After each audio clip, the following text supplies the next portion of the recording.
நன்றி செலுத்துவோம். சேனைகள் கர்த்தர், நீ பரிசுத்தர், பரிசுத்தர், பரிசுத்தர்.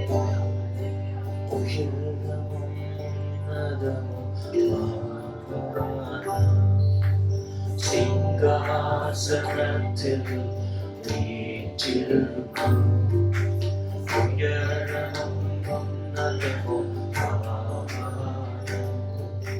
சிங்காசனத்தில் வீற்றிருக்கும் சேனைகளின் கர்த்தர் ஆகிய ராஜாவின் கண்கள் காணட்டும்.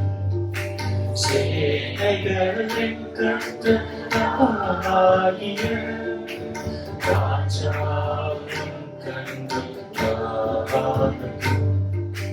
சேனைகளின் கர்த்தர் பரிசுத்தர், சேனைகளின் கர்த்தர் பரிசுத்தர், சேனைகளின் கர்த்தர் பரிசுத்தர், பரிசுத்தர், பரிசுத்தரே, பரிசுத்தர், பரிசுத்தரே. ஒருவராய் சாவாமல் உள்ளவரே, சேரக்கூட ஒளிதனில் வாசம் செய்பவர். ஒருவராய் சாவாமல் உள்ளவரே, சேரக்கூட ஒளிதனில் வாசம் செய்பவர்.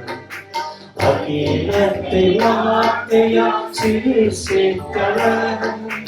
இயேசுவை உம்மை ஆராதிப்பேன்.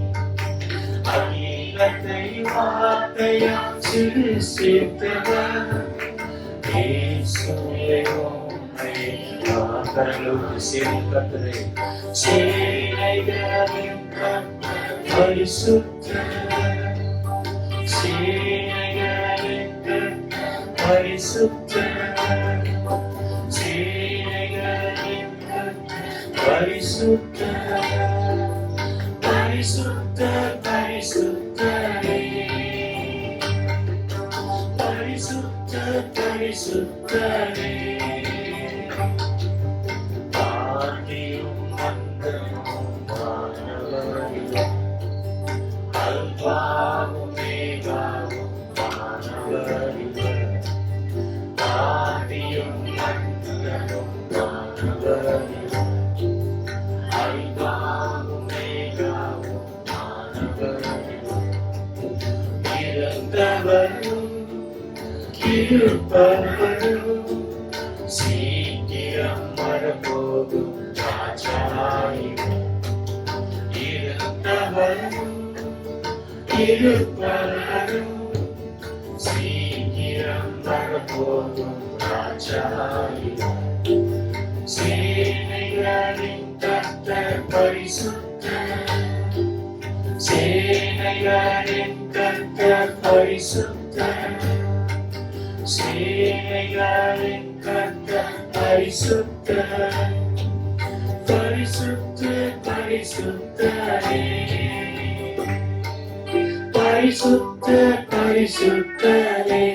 சேனைகளின் கர்த்தர், சேனைகளின் கர்த்தர் பரிசுத்தர், சேனைகளின் கர்த்தர் பரிசுத்தர், சேனைகளின் கர்த்தர் பரிசுத்தர், பரிசுத்தர், பரிசுத்தரே,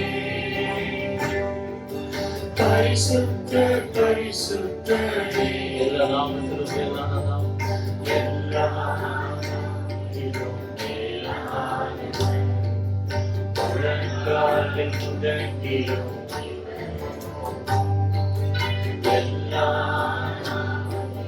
மேலான முழங்காலில் முழங்கிலும் இவருக்கும் துதிகரம் மகிமைக்கு பாத்திரமே.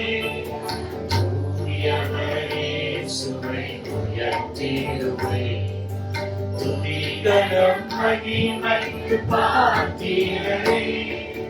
தூயவரே சுவை உயர்த்திடுவே, சேனை சேனைகளின் கர்த்தர் பரிசுத்தர், சேனைகளின் கர்த்தர் பரிசுத்தர், பரிசுத்தர் பரிசுத்தரே, பரிசுத்தர் பரிசுத்தரே. சேனைகளின் கர்த்தர் கரங்களை உயர்த்தி, சேனைகளின் கர்த்தர் பரிசுத்தர், சேனைகளின் கர்த்தர் பரிசுத்தர், சேனைகளின் கர்த்தர் பரிசுத்தர், பரிசுத்தர் பரிசுத்தரே, பரிசுத்தர் பரிசுத்தரே, பரிசுத்தர் பரிசுத்தர் பரிசுத்தரே, பரிசுத்தர் பரிசுத்தரே. கைவிடவே மாட்டோம். இஸ்ரவேலை காக்கிறவர் உறங்குவதும் இல்லை, தூங்குவதும் இல்லை. ஹல்லேலூயா. தேவன் நம்மை ஒருபோதும் கைவிட.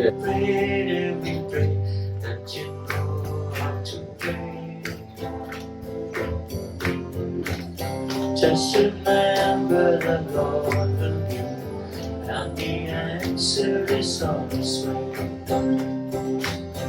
Our God is able, He is mighty, He is faithful. He never sleeps, He never slumbers, He never tires of fearing or praying. When we are weak, He becomes stronger. So rest in His love, and cast all of your cares on Him. He never sleeps, He never sleeps, He never slumbers, He never tires of fearing or praying.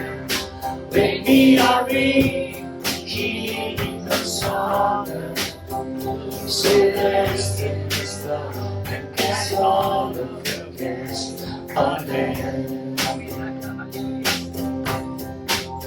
Do you feel that the Lord has gone in your name? Just remember that God is always working when things you cannot see. Our God is able, He is mighty, He is faithful. He never sleeps, He never slumbers, He never tires of hearing our prayer. When we are weak, He becomes stronger. So rest in His love and cast all of your cares on Him. For He never sleeps, He never sleeps, He never slumbers, He never tires of hearing our prayer. When we are weak, He becomes stronger. So rest in His love and cast all of your cares on Him. Father, for You never sleep, never slumber. He never sleeps, He never slumbers, He never tires of hearing our prayer. When we are weak, He becomes stronger. So rest on Him. So rest in His love and cast all of your cares. So rest in His love and cast all of your cares on Him. கர்த்தர் மேலும் பாரத்தை வைத்து கலங்காதே, திகையாதே, நானே உன் தேவன், நானே உன் பரிகாரி. கர்த்தர் நமக்கு வாக்கு கொடுத்துட்டார். கரங்களை தட்டி இந்த தேவன் நாமத்தை உயர்த்துவோமாக. Hallelujah. Amen. Hallelujah. Hallelujah. So it is a joy to be in the presence of the Lord. தேவனுடைய சமூகத்தில் இருப்பது எப்போதும் ஆனந்தம். In these days, many people keep up the Lent days. இந்த நாட்களில் பலர் Lent உபவாசத்தை அனுசரிப்பார்கள். Because we are nearing Good Friday and Resurrection. புனித வெள்ளி தினத்தையும் நாம் உயிர்த்தெழுதல் தினத்தையும் நெருங்கிக் கொண்டிருக்கிறோம். Lots of people fast 40 days because Jesus did that. இயேசு கிறிஸ்து உபவாசித்த காரணத்தினால் பலர் இந்த 40 நாட்கள் உபவாசிப்பார்கள். He did that for a purpose. அதை அவர் நோக்கத்தோடு செய்தார். Most people don't understand what was that purpose, but they still fast and they feast on the 40th day. அந்த 40 நாள் இயேசு எதற்காக உபவாசித்தார் என்பதை யோசிக்காமல் அவர்கள் உபவாசிப்பார்கள். 40வது நாள் விருந்து கொண்டாடுவார்கள். Amen. Amen. But when Jesus, before he went up to the cross of Calvary to be crucified, சிலுவையில் அடிக்கப்படுவதற்கு இயேசு கிறிஸ்து கல்வாரி சிலுவைக்கு செல்வதற்கு முன்பதாக he went through a lot of pain and agony. பல வலிகள் பல வேதனைகள் வழியாக He had pain in his life, in his mind. அவருடைய மனதிலே வலி, அவருடைய வாழ்க்கையில் வலி. Must have thought about many things, right? பலவற்றை குறித்து அவர் யோசித்திருப்பார். Must have thought, oh, I am going to be tortured on the tree. அந்த மரத்திலே நான் சித்திரவதை செய்யப்பட போகிறேன். And that is the reason he was getting prepared to fast for 40 days. அந்த காரணத்திற்காக தான் 40 நாள் அவர் உபவாசித்து அதற்காக ஆயத்தமாக்கிக் கொண்டிருந்தார். Asking God, Father in heaven, to give him strength. பரலோகத்தில் இருக்கிற பிதாவே எனக்கு பலத்தை தாரும் என்று அவர் காத்துக் கொண்டிருந்தார். This morning I'm going to share with you about the power of the blood of Jesus Christ. இயேசு கிறிஸ்துவின் இரத்தத்தினுடைய அதிகாரத்தையும் வல்லமையும் குறித்து நான் பேச விரும்புகிறேன். There is power in the blood of Jesus. இயேசுவின் இரத்தத்தில் வல்லமை இருக்கிறது. Hallelujah. Hallelujah. The blood of Jesus Christ, we have the victory. இயேசு கிறிஸ்துவின் இரத்தத்திலே நமக்கு ஜெயம் உண்டாயிருக்கிறது. Why is the blood of Christ necessary? ஏன் இயேசுவின் இரத்தம் அவசியமானது? We turn your Bible to Hebrews chapter 9 verse 22. எபிரேயர் 9ஆம் அதிகாரம் 22ஆம் வசனம். I just want you to read that. 9ஆம் அதிகாரம் 22ஆம் வசனம். நியாய பிரமாணத்தின்படி கொஞ்சம் குறைய எல்லாம் இரத்தத்தினாலே சுத்திகரிக்கப்படும். இரத்தம் சிந்துதல் இல்லாமல் மன்னிப்பு உண்டாகாது. Without shedding of blood, there is no remission of sin. இரத்தம் சிந்துதல் இல்லாமல் பாவ மன்னிப்பு உண்டாகாது. Most churches avoid the message of preaching about the blood of Jesus Christ. இயேசு கிறிஸ்துவினுடைய இரத்தத்தை குறித்து பேசுவதை பல திருச்சபைகள் இந்நாட்களிலே தவிர்த்து வருகிறார்கள். Because we live in a new age. ஏதோ ஒரு புதிய காலகட்டத்தில் வாழ்கிறோம் என்று சொல்கிறார். And we see there's a lot of new age churches. ஒரு புதிய கால நவகால திருச்சபைகளை பார்க்கிறோம். New age evangelists and pastors and preachers are emerging. நவகால சுவிசேஷகர்களும் நவகால மேய்ப்பர்களும் அவர்கள் மாறி வருகிறார்கள். They give a message that pleases the people. மக்களுக்கு எது பிரியமா இருக்குமோ அதை பேசுவதற்காக முயற்சி செய்கிறார்கள். And they go get along with the people. மக்களோடு இணைந்து மக்களுக்கு காதுக்கு இனிமையானவைகளை பேசுகிறார்கள். There is prosperity gospel. மிக செழிப்பு உபதேசம் செய்கிறார்கள். There is faith gospel. விசுவாச உபதேசம் There செய்கிறார்கள். is grace gospel. இன உபதேசம் செய்கிறார்கள். Many pastors will talk about immortality. சாவாமை குறித்து பல மேய்ப்பர்கள் பேசுகிறார்கள். So most churches they avoid preaching the blood of Jesus. இயேசு கிறிஸ்துவின் இரத்தத்தை குறித்து பேசுவதை பல திருச்சபைகள் தவிர்த்து வருகிறார்கள். Apostle Paul says to Timothy in 2 Timothy chapter 4 verse 3. 2 தீமோத்தேயு 4ஆம் அதிகாரம் 3ஆம் வசனத்தில் அப்போஸ்தலனாகிய பவுல் சொல்லுகிறார். For the time will come when they will not endure sound doctrine. காலம் வரும் அவர்கள் பலத்த சத்துவத்திற்கு நேராக உபதேசத்துக்கு நேராக செவி கொடுக்க மாட்டார்கள். Because they have itching ears. ஏனென்றால் அவர்களுக்கு செவித்தினம் உண்டாயிருக்கிறது. Gospel without the blood of Jesus Christ is a different gospel. இயேசு கிறிஸ்துவினுடைய இரத்தம் இல்லாத ஒரு நற்செய்தி அது ஒரு வேறே சுவிசேஷம். And that is why Paul says it is perverted and leads to coming under a curse in Galatians chapter 1 verse 6. கலாத்தியர் 1ஆம் அதிகாரம் 6ஆம் வசனத்தில் அது திருக்குள்ளதும் அது சாபத்தை கொண்டு வருவதுமாக இருக்கிறது என்று சொல்கிறார். When you are born under the curse of sin. நீங்கள் பிறக்கும் பொழுது பாவத்தின் சாபத்தின் கீழாக பிறந்தீர்கள். Bible says my mother conceived me in sin. தாவீது சொல்கிறான் என் தாய் என்னை பாவத்திலே கர்ப்பம் தரித்தாள். And that began with one man that's called Adam. ஆதாம் என்கிற ஒரு மனிதன் துவங்கி அது நடைபெற்றது. Romans chapter 5 verse 12 it says. ரோமர் 5ஆம் அதிகாரம் 12ஆம் வசனம் சொல்கிறது. Just as through one man ஒரு மனிதன் மூலமாக sin entered the world. பாவம் உலகத்திலே நுழைந்தது போல And death through sin. பாவத்தின் மூலமாக மரணம் நுழைந்தது போல And so death spread to all men. மரணம் எல்லாரிடத்திலும் பரவியது. And he says man has sinned and fallen short of the glory of the Lord. மனிதன் பாவம் செய்து தேவனுடைய மகிமைக்கு குறைந்தவனாக போய்விட்டான். So Jesus Christ has to come as a second Adam. இயேசு கிறிஸ்து இரண்டாம் ஆதாமாக வர வேண்டியதாக இருக்கிறது. He went up to the cross of Calvary. Kalvari சிலுவை மட்டும் அந்த ஆதாம் சென்றார். And he shed all the blood to remove every curse of the law.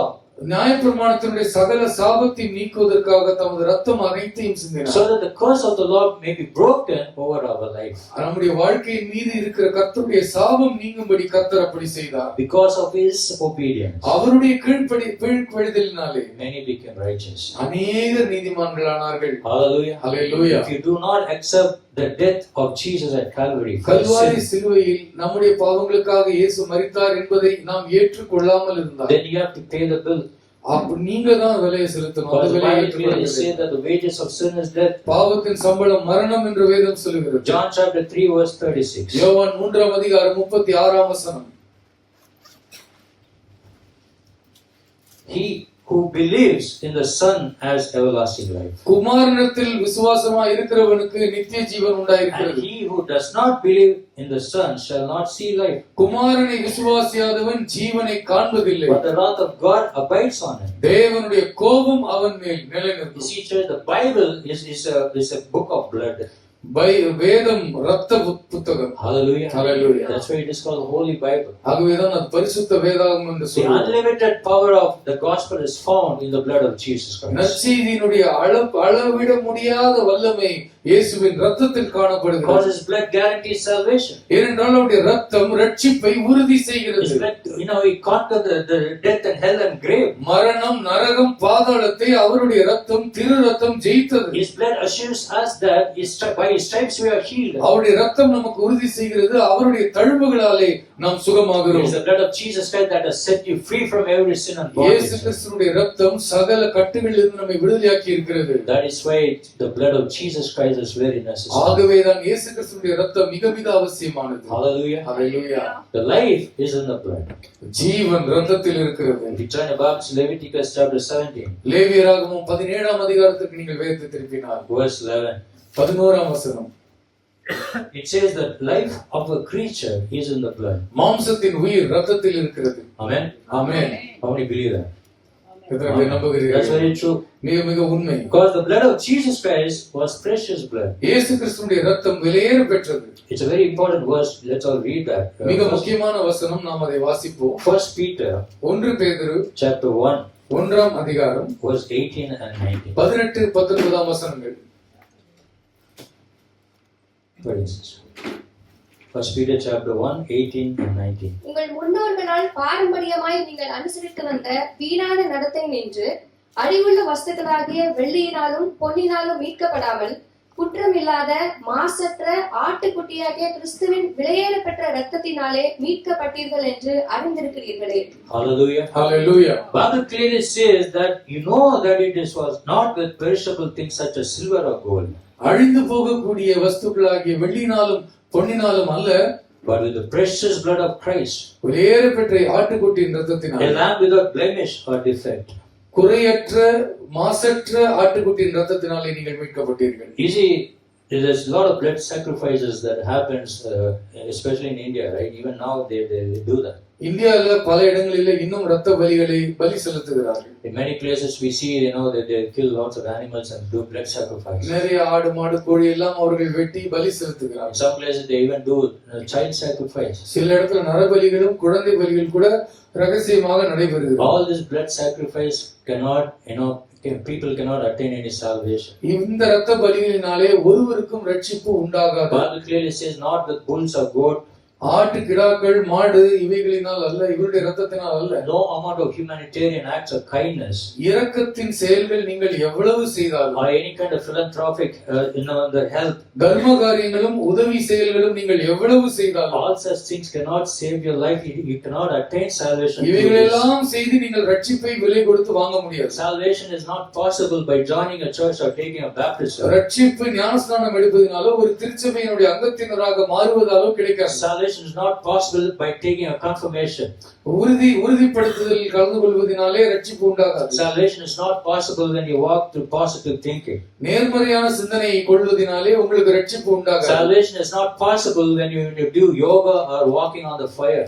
நீங்கள் நெருப்புல நடந்தாலும் சரி, கம்பி குத்தி கொண்டாலும் சரி, உங்களுக்கு ரட்சிப்பு உண்டாகாது. The only thing that has power of God to save your life, soul, is the precious blood of Jesus. உங்களுடைய விலையேற பெற்ற ஆத்துமாவை ரட்சிக்கக்கூடிய ஒரே வல்லமை இயேசு கிறிஸ்துவின் இரத்தத்திற்கு மட்டுமே உள்ளது. Give the Lord a big mighty hand. கரங்களை கட்டி ஆண்டவருக்கு மகிமை செலுத்துவோம். Because His blood is so precious. அவருடைய இரத்தம் வெளியேறப்பட்டது. Only through the blood of இயேசு Jesus கிறிஸ்துவின் இரத்தத்தினால் மட்டுமே we have salvation. நமக்கு ரட்சிப்பு உண்டாயிருக்கிறது. God told Moses, ஆண்டவர் மோசேயை பார்த்து சொன்னார். He said, Moses, the life of the flesh is in the blood. மோசே, மாம்சத்தினுடைய உயிர் இரத்தத்தில் இருக்கிறது. You see, throughout our physical body, நம்முடைய சரீரம் முழுவதும் சரீரத்தில் our blood circulates, right? ரத்தம் ஓடிக்கொண்டிருக்கிறது. சரீரம் From முழுவதும் top to the soles of our feet. உச்சந்தலை முதல் உள்ளங்கால் வரைக்கும் ரத்தம் பாய்ந்து Every ஓடுகிறது. 23 seconds, blood flows. ஒவ்வொரு 23 வினாடிகளுக்கு ஒரு முறை ரத்தம் சரீரம் முழுவதும் பாய்கிறது. And that blood that is flowing into our body carries oxygen. அந்த ரத்தம் 23 வினாடிக்கு ஒரு முறை ஆக்சிஜனை கொண்டு செல்கிறது. It carries vitamins and minerals and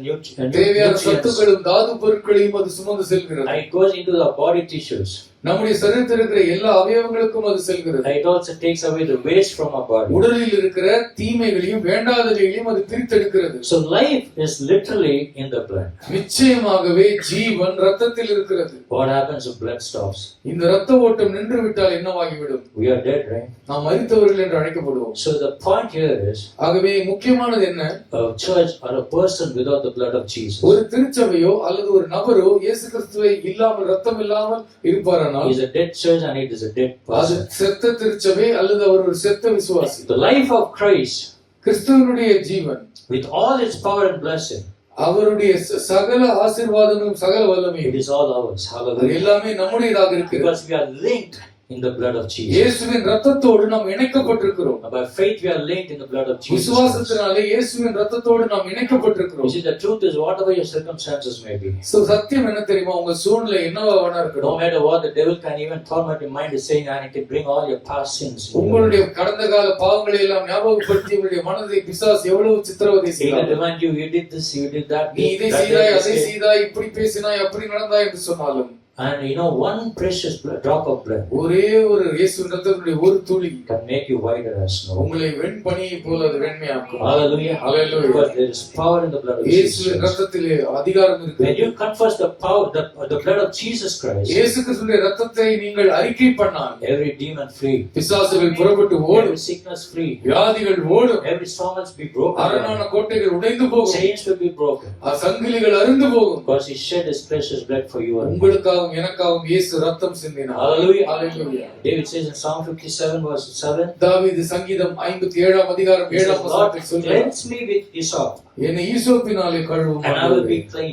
நான் சுத்தமாவேன். Wash me, and I will be white என்னை as snow. கழுவும், நான் வெண்பனியை பார்க்கிலும் வெண்மையாவேன். Hallelujah. Hallelujah. That is why, you know, the life is in the blood. ஆகவேதான் ஜீவன் ரத்தத்தில் இருக்கிறது. And that is why the blood of Christ, Jesus Christ, is so necessary. ஆகவேதான் இயேசு கிறிஸ்துவின் ரத்தம் மிக மிக அவசியமாய் இருக்கிறது. You know, we come before the table every month. ஒவ்வொரு மாதமும் கர்த்தருடைய பந்திக்கு நேராக நாம் சேருவோம். 1 Corinthians chapter 11 verse 25. 1 கொரிந்தியர் 11 அதிகாரம் 25 வசனம். Jesus said, this cup is a covenant in my இயேசு blood. சொன்னார், இது என் ரத்தத்தினால் ஆகிய புதிய உடன்படிக்கை. He said, whenever you drink, remember. இதில் பானம் பண்ணும் பொழுதெல்லாம் என்னை நினைவு கூறுங்கள். You know what? Symbolically, communion is a blood transfusion. பார்ப்போன்ற கர்த்தருடைய பந்தி என்பது இரத்த பரிமாற்றம். It's a blood transfusion from the throne of God. தேவனுடைய சிம்மாசன தண்டையிலிருந்து இரத்த பரிமாற்றம் We ஏற்படுகிறது. see in that verse, it says, Jesus said, for this is my blood of the new covenant, புதிய உடன்படிக்கையின் இரத்தத்திற்கு அடையாளமாய் இது இருக்கிறது. which is shed for many for the remission of sin. பாவத்திலிருந்து விடுதலை அடையும்படி இது அநேகருக்காக சிந்தப்பட்ட என்னுடைய இரத்தமாய் இருக்கிறது. Why do we drink the blood of Jesus in the communion? ஏன் கர்த்தருடைய பந்தியிலே கர்த்தருடைய இரத்தத்திற்கு அடையாளமாக நாம் பருகுகிறோம்? Because Adam's blood was poison. ஏனென்றால் ஆதாமுடைய இரத்தம் அது பாவத்துக்கு ஈடானது. Because of he committed sin, his blood became poison. அவன் பாவம் செய்தபடியினால் அவன் இரத்தம் விஷமாகி விட்டது. Remember, we read in Leviticus that life is in the blood. லேவியராகமத்தில் நாம் இப்பொழுதுதான் படித்தோம், ஜீவன் இரத்தத்தில் இருக்கிறது. Adam died with blood poisoning. ஆதாம் இரத்தத்தில் விஷமேற்றிக் கொண்டு இறந்து விட்டான். So strong that even 6,000 years later, the virus of sin still thrives in every mankind. அந்த விஷம் பாவ வைரஸ் 6000 ஆண்டுகள் ஆகியும் இன்று வரை பிறக்கும் பிள்ளையினிடத்தில் அந்த பாவத்தினுடைய சோடுகள் And இருக்கு. only solution to get rid of that virus of sin in our life நம்முடைய is, வாழ்க்கையிலிருந்து அந்த பாவத்திலிருந்து அந்த வைரஸினுடைய தாக்கத்திலிருந்து விடுதலை பெறுவதற்கு ஒரே ஒரு வழி, the solution is blood transfusion. இயேசு கிறிஸ்துவின் இரத்த பரிமாற்றம். As we drink the cup, அவருடைய பாத்திரத்தில் நாம் பானம் பண்ணும் we are பொழுது symbolically taking in the supernatural. அடையாளமாக நாம் இயற்கைக்கு அப்பாற்பட்ட விதத்திலே அதில் நாம் பங்கு பெறுகிறோம். Because it has life-changing power of Jesus இயேசு Christ. கிறிஸ்துவினுடைய வாழ்க்கையை மாற்றும் வல்லமை அதிலே இருக்கிறது. That blood drives away every power of sin. அந்த இரத்தம் பாவத்தினுடைய எல்லா அதிகாரத்தையும் அது விரட்டி The அடிக்கிறது. blood of Jesus Christ cleanses us from all sin. இயேசு கிறிஸ்துவினுடைய இரத்தம் சகல பாவங்களையும் நீக்கி நம்மை That சுத்திகரிக்கிறது. is why we come before Lord's table. ஆகவே தான் கர்த்தருடைய பந்தியிலே நாம் அனைவரும் ஒன்று சேருகிறோம். Hallelujah. Hallelujah. So when you partake in the communion, ஆகவே நாம் கர்த்தருடைய பந்தியிலே சேரும் we பொழுது declare it by faith விசுவாசத்தினாலே அறிக்கை that பண்ணுகிறோம். you are covered by the precious blood of Jesus. வேற பெற்ற இயேசுவின் இரத்தத்தினாலே நீங்கள் மூடப்பட்டிருக்கிறீர்கள் என்று நாங்கள் Your சொல்கிறோம். family is fenced by the precious blood of உங்களுடைய Jesus. குடும்பம் இயேசுவின் இரத்தத்தினாலே Your children are பாதுகாக்கப்பட்டிருக்கிறது. covered in the precious உங்கள் blood of பிள்ளைகள் Jesus. வேலையடைக்கப்பட்டு Your பாதுகாக்கப்படுகிறார்கள். entire family is covered. உங்கள் முழு குடும்பமும் இயேசுவின் In இரத்தத்தினாலே the blood of Jesus Christ of பாதுகாக்கப்படுகிறது. Nazareth. Hallelujah. நசரேயனாகிய இயேசு கிறிஸ்துவினுடைய இரத்தம் உங்களை பாதுகாக்கிறது. Because it has so much power. அதற்கு அவ்வளவு வல்லமை இருக்கிறது. Life-changing power of God. வாழ்க்கையை மாற்றக்கூடிய அதிகாரம் அதற்கு இருக்கிறது. And you are saved. நீங்கள் ரட்சிக்கப்பட்டிருக்கிறீர்கள். You are untouchable by the devil. இனி பிசாசு உங்களை தொடவே முடியாது. And you have the power of God. தேவனுடைய வல்லமை உங்களுக்கு இருக்கிறது. Even if you are bounded by sickness or disease, வியாதிகள் வரலாம், வேதனைகள் வரலாம். God gives you the power to fight over everything. எல்லாவற்றையும் ஜெயிப்பதற்கும் போராடுவதற்கும் உண்டான பலத்தை கர்த்தர் உங்களுக்கு கொடுப்பார். And you have the power to bring healing into your life. சுகத்தை உங்களுடைய வாழ்க்கையில் கொண்டு வருவதற்கான அதிகாரம் உங்களுக்கு இருக்கிறது. Because of the precious blood of Jesus. வெளியேற பெற்ற இயேசு கிறிஸ்துவின் இரத்தத்தினாலே. Hallelujah. Hallelujah. That's the reason he went up to the cross. அந்த காரணத்திற்காகவே அவர் சிலுவைக்கு சென்றார். Shed all his blood for தமது us. இரத்தம் எல்லாம் நமக்காக சிந்தினார். That's why the Corinthians in 1 Corinthians chapter 11 1 கொரிந்தியர் 11ஆம் அதிகாரத்தில் clearly says that we should not take these elements in an unworthy manner. இவைகளில் நாம் அபாத்திரமாக பங்கேற்க கூடாது என்று வேதம் நமக்கு Cause அறிவுறுத்துகிறது. it will bring damnation to yourself. அப்படி செய்கிறவர்கள் தங்களுக்கு தானே ஆக்கினையை கொண்டு And it வருவார்கள். can lead to death. அது மரணத்தை கூட கொண்டு வரலாம். Next we see the blood of Jesus Christ demands unity. ஒற்றுமையை இயேசு கிறிஸ்துவினுடைய இரத்தம் அது கோருகிறது. If you turn about Exodus யாத்திராகமம் chapter 12 12ஆம் அதிகாரம் verse 30. 13ஆம் வசனம்.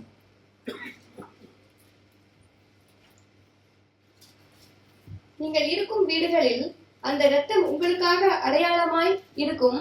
அந்த இரத்தத்தை நான் கண்டு உங்களை கடந்து போவேன்.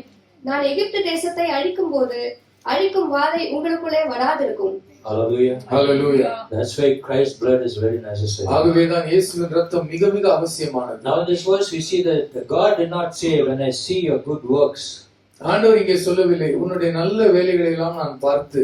He did not say, when I see your good character உன்னுடைய நல்ல குணத்தை நான் பார்ப்பேன். or your moral character. உன்னுடைய நேர்மையான வாழ்க்கையை நான் He did பார்ப்பேன். not say, when I see your self-righteousness. உன்னுடைய சுயநீதியை எல்லாம் நான் பார்ப்பேன். He did not say, when I see your religion or you keeping the law. நான் அல்லது உன்னுடைய மத சடங்குகளை நீ எப்படி பின்பற்றுகிறாய் என்று நியாயப்பிரமாணத்தை எப்படி பின்பற்றுகிறாய் என்று பார்ப்பேன் என்று He said, சொல்லுங்கள். when I see the blood on your doorpost, நான் உன்னுடைய வாசற்படியிலே இரத்தத்தை காணும் பொழுது I will pass over you. நான் உங்களை கடந்து போவேன். Hallelujah. Hallelujah. Is there blood of Jesus in your home? உங்களுடைய வீட்டில் இயேசுவின் இரத்தம் இருக்கிறது. Amen. Hallelujah. Because it has so much power. அவ்வளவு வல்லமை அதற்கு இருக்கிறது. When there is the blood of Jesus Christ in your home, உங்களுடைய வீட்டில் இயேசுவினுடைய இரத்தம் இருக்குமானால் nothing can come against you. உங்களுக்கு விரோதமாய் ஒன்றுமே வர முடியாது. Hallelujah. Hallelujah. You remember the blood, without the blood of Jesus there is no forgiveness of sin. இயேசுவினுடைய இரத்தம் இல்லாமல் பாவ மன்னிப்பு இல்லை. Jesus said, when I see the blood I will pass over you. இந்த இரத்தத்தை நான் காணும் பொழுது நான் கடந்து போவேன் When there is blood is sprinkled upon your home, உங்களுடைய வீட்டிலே இரத்தம் தெளிக்கப்படும் பொழுது then Jesus is there. இயேசு அங்கே இருக்கிறார். Hallelujah. Hallelujah. It brings unity. ஒற்றுமை அது கொண்டு வருகிறது. Because we have so many denominations in this world. இந்த உலகத்துல நிறைய ஸ்தாபனங்கள் இருக்கிறது. Churches are fighting against churches. ஒரு திருச்சபை இன்னொரு திருச்சபையோடு போட்டி And there is போடுகிறது. caste feelings. சில பேர் ஜாதியை எல்லாம் There are a lot பார்க்கிறார்கள். of racial issues even happening in the churches. திருச்சபையில கூட இனவாதம், ஜாதி எல்லா வித்தியாசத்தையும் And it's பார்க்கிறார்கள். clear that it's so shameful to see all அது those மிக மிக things. அசிங்கமான ஒரு அவமானகரமான ஒரு And the செயல். church has allowed all these things. திருச்சபை It has allowed everything. எல்லாவற்றையும் உலகத்தையே திருச்சபைக்குள்ள அனுமதித்திருக்கிறது. It causes walls of separation. நிறைய பிரிவினைகளை திருச்சபையே செய்கிறது. But the blood of Jesus Christ demands unity. இயேசு கிறிஸ்துவின் இரத்தம் ஒற்றுமையை அது It எதிர்பார்க்கிறது. demands unity in the body of Christ. கிறிஸ்துவினுடைய சரீரம் ஒற்றுமையாக இருக்க வேண்டும் அது விரும்புகிறது. Like I said, as blood circulates our body. அது நம்முடைய ரத்தம் சரீரம் முழுமைக்கும் செல்கிறது. It connects every single tissues and bones. உடலில் உள்ள Everything, ஒவ்வொரு organs. எலும்பு, நரம்பு, அணுக்கள், கணுக்கள் எல்லாவிடத்திற்கும் இந்த ரத்தம் செல்கிறது. So the blood of Jesus Christ connects and unifies the body of church. அதே போலவே இயேசு கிறிஸ்துவின் ரத்தமும் திருச்சபையை அது ஒருங்கிணைக்கிறது. Hallelujah. Hallelujah. So Apostle Paul says in Christ that there is no Slavian, Scythian, circumcised, uncircumcised. Pavul சொல்லுகிறார், கிறிஸ்து இயேசுவுக்குள் உயர்ந்தவன் இல்லை, தாழ்ந்தவன் இல்லை, அடிமை இல்லை, சுயாதீனன் இல்லை, சிந்தியன் என்றில்லை, புறஜாதி என்றில்லை, யூதன் என்றில்லை, கிரேக்கன் என்றில்லை, ஆண் என்றில்லை, பெண் என்றில்லை. In Christ we are all one in Christ. இயேசுவுக்குள் நாம் அத்தனை பேர் ஒன்றாய் இருக்கிறோம். Hallelujah. Regardless of any pigmentation of our skin. தோலோட நிறம் எதுவாக இருந்தாலும் சரி. Our blood bought church of Jesus Christ. இயேசுவின் இரத்தத்தினாலே வாங்கப்பட்ட திருச்சபை. Will only be there when we get to heaven. நாம் அங்கே சென்றால் தான் பரலோகத்திற்கு செல்ல முடியும். That's why the blood of Jesus is very, very necessary. ஆகவே தான் இயேசுவின் இரத்தம் மிக மிக அவசியமானது. Turn about to 2 Chronicles. 2 நாளாகமம் Chapter 29. 29ஆம் அதிகாரம். Verse 23 and 24. 23, 24. பிற்பாடு பாவ நிவாரண பலிக்கான வெள்ளாட்டு கடாக்களை ராஜாவுக்கும் சபையாருக்கும் முன்பாக கொண்டு வந்தார்கள். அவைகள் மேல் அவர்கள் தங்கள் கைகளை வைத்தார்கள். இஸ்ரவேல் அனைத்திற்காகவும் சர்வாக தகன பலியையும் பாவ நிவாரண பலியையும் செலுத்துங்கள் என்று ராஜா சொல்லியிருந்தான்.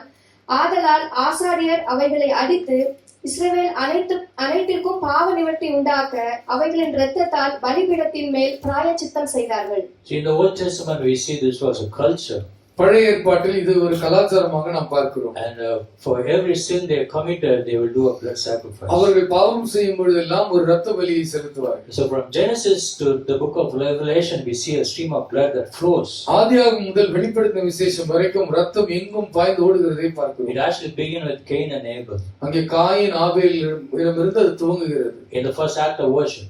அவர்கள் முதன்முறையாக ஆராதிக்க முயற்சித்த பொழுது Both brothers they bringing an offering towards to God. இரண்டு சகோதரர்களும் கர்த்தருக்கு ஒரு பலியை கொண்டு வந்தார்கள். Abel brought a lamb.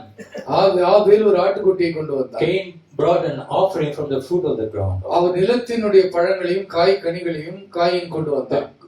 God, he liked Abel's offering. ஆபேலினுடைய காணிக்கையை கர்த்தர் அங்கீகரித்தார். Because it pleased the Lord.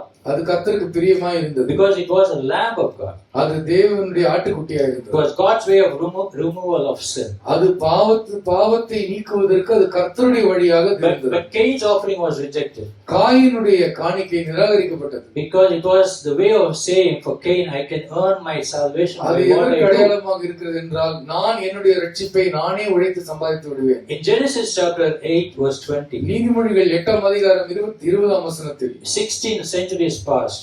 16 நூற்றாண்டுகள் கழிந்த பின்னால் We see that the flood came and during Noah's time. வெள்ளம் வந்தது நோவாவினுடைய காலத்தில். And Noah's first act of worship. நோவாவினுடைய முதல் ஆராதனையினுடைய முறைமை. After the flood was to worship the Lord. கர்த்தரை ஆராதிப்பதற்கு வெள்ளத்திற்கு பின்பதாக கர்த்தரை ஆராதிக்கும் பொழுது By shedding of the blood. ரத்தம் சிந்துதல் மூலமாக அவன் ஆராதித்தான். Then we see the life of Abraham. ஆபிரகாமுடைய வாழ்க்கையிலும் நாம் He பார்க்கலாம். declared that God will provide himself a lamb. கர்த்தர் தமக்கென்று ஒரு ஆட்டுக்குட்டியை கர்த்தர் ஆடை கொடுப்பார் என்று He விசுவாசித்தார். declared the Lord will provide a lamb for his burnt offering. அவன் தகன பலிக்கு அவனுக்கு ஒரு மிருகத்தை கர்த்தர் கொடுப்பார் என்று And விசுவாசித்தார். God did provide a lamb for him. நிச்சயமாக அவனுக்கு ஒரு ஆட்டுக்கிடாவை கர்த்தர் கொடுத்தார். Another 400 years passed. 400 ஆண்டுகள் சென்றன. Jewish people were set free from the shedding from the bondage. யூதர்கள் கட்டுகளிலிருந்து விடுதலையாக்கப்பட்டார்கள். And Jewish people were set free from the shedding of the blood in the Passover lamb. அவர்கள் கடந்து போகிற பண்டிகையின் பின்னால் The blood of the male lamb of the house, has to be killed and be shared among the people. ஒரு ஆண் ஆட்டுக்குட்டி கர்த்தர் ஒவ்வொரு வீட்டுக்காகவும் பலி செலுத்தப்பட்டது. And when the blood of the lamb is been applied on the doorpost. அந்த ஆட்டுக்குட்டி வாசலின் நிலைக்காலிலே பூசப்பட்ட பொழுது The Lord said, I will pass over you. கர்த்தர் சொன்னார், நான் உங்களை கடந்து போவேன். But the firstborns who were not under the blood died immediately. அந்த ரத்தம் பூசப்படாத வீட்டில் இருந்த தலையீற்றுகள் எல்லாம் உடனே மடிந்து போனார். That's why salvation is so important. ஆகவே தான் ரட்சிப்பு மிக மிக முக்கியம். Hallelujah. Hallelujah. Hallelujah. If we are not saved by the blood of Jesus நாம் Christ, இயேசுவினுடைய இரத்தத்தினாலே you see, ரட்சிக்கப்படாவிட்டால் the Old Testament blood was necessary for every divine right. பழைய ஏற்பாட்டிலே தெய்வீகமாக எல்லாவற்றையும் சரி செய்வதற்கு ரத்தம் For தேவைப்பட்டது. a dedication of a house, ஒரு வீட்டை பிரதிஷ்டை செய்ய வேண்டுமானால் பலியிட for வேண்டும். anointing a priest, ஒரு தாசாரனை அபிஷேகம் வேண்டுமானால் அது பலி if செலுத்த a வேண்டும். newborn baby is born, ஒரு புதிய குழந்தை பிறந்தால் பலி செலுத்த for வேண்டும். repentance of sin.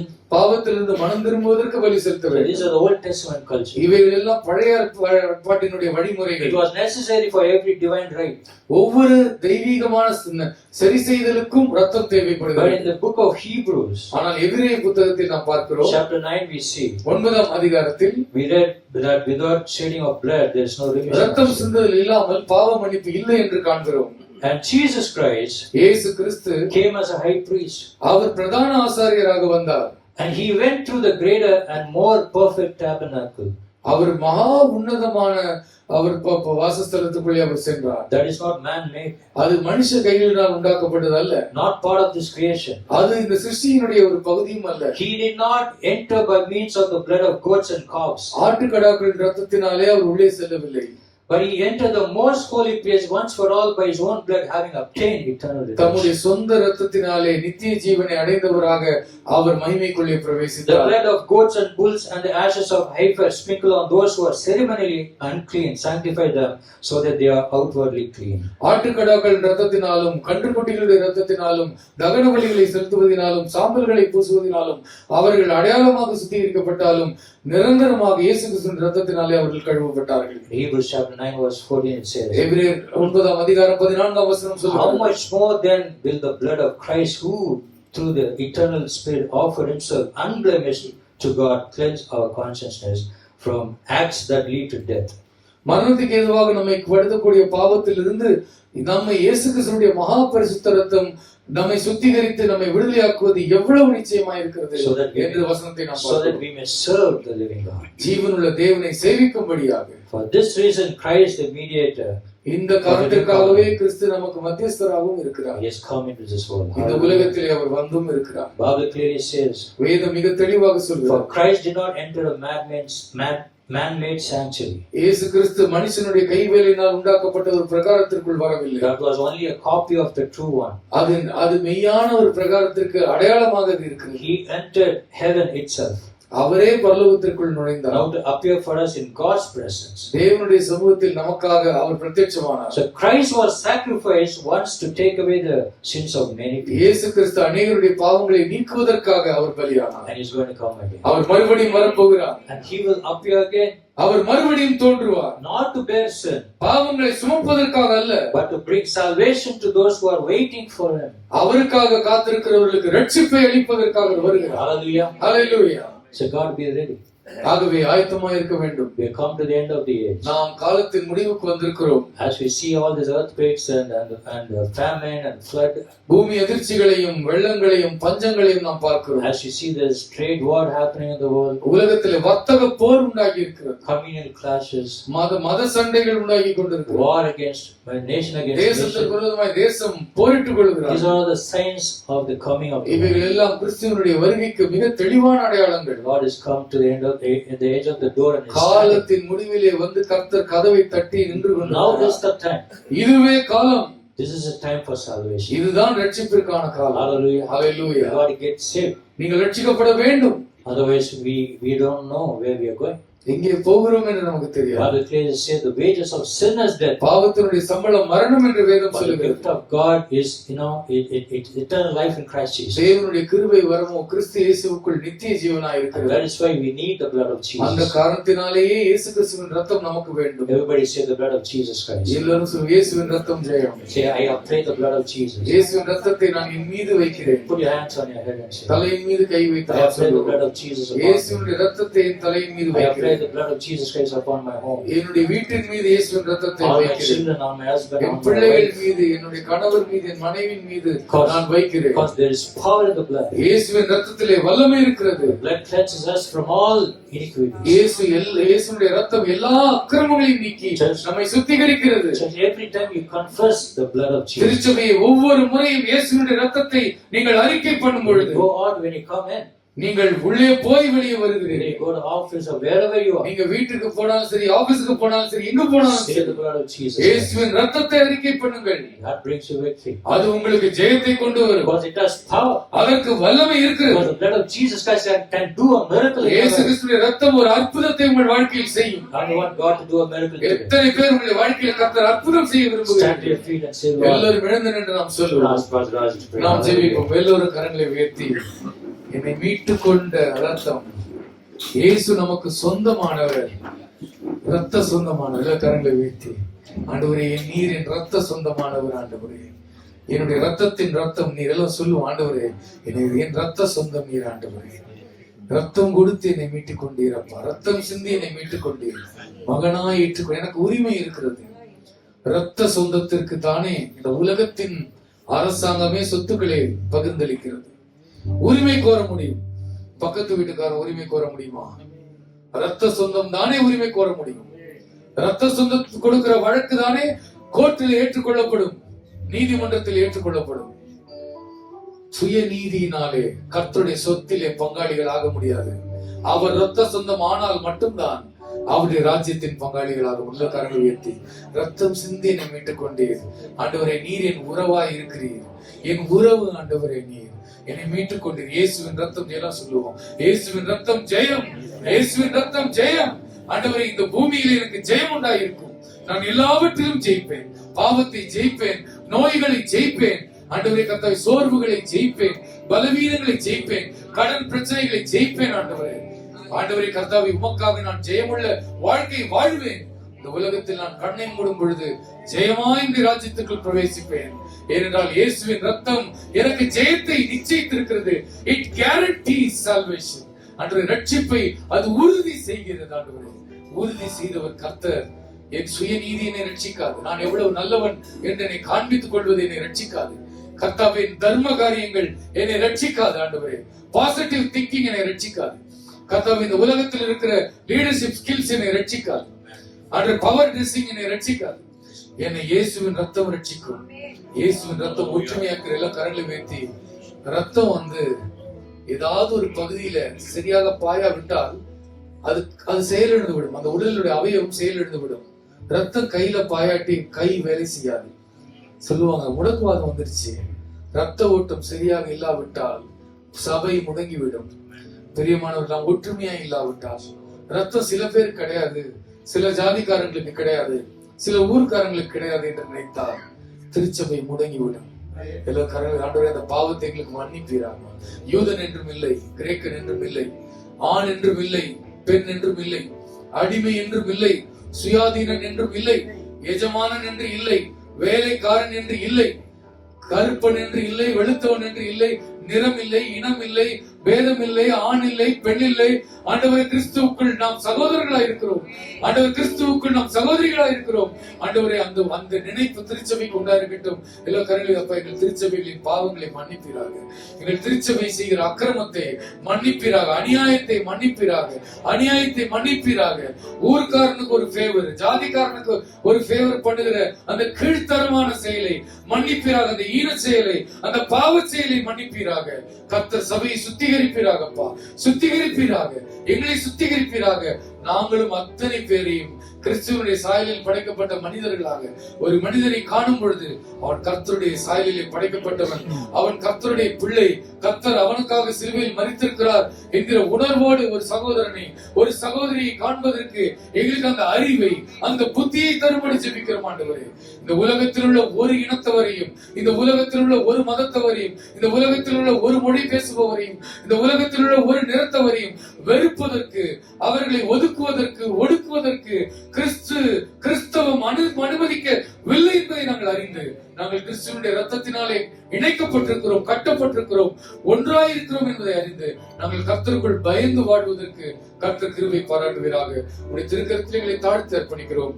இயேசுவின் நாமத்தில் ஜெபிக்கிறோம் பிதாவே.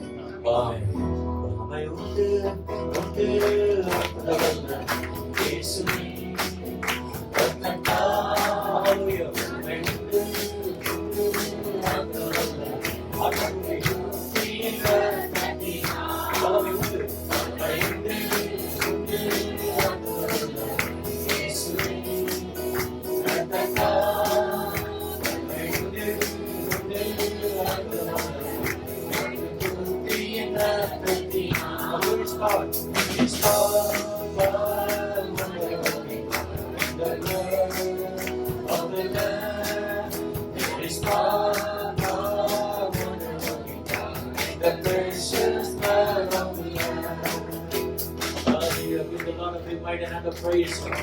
வல்லமை உண்டு. இயேசுவின் நாமத்தினாலே. Hallelujah. இயேசு ரத்தத்தினாலே நம்ம ஜெயிக்க முடியும். Amen. You may be seated. உட்காரலாம்.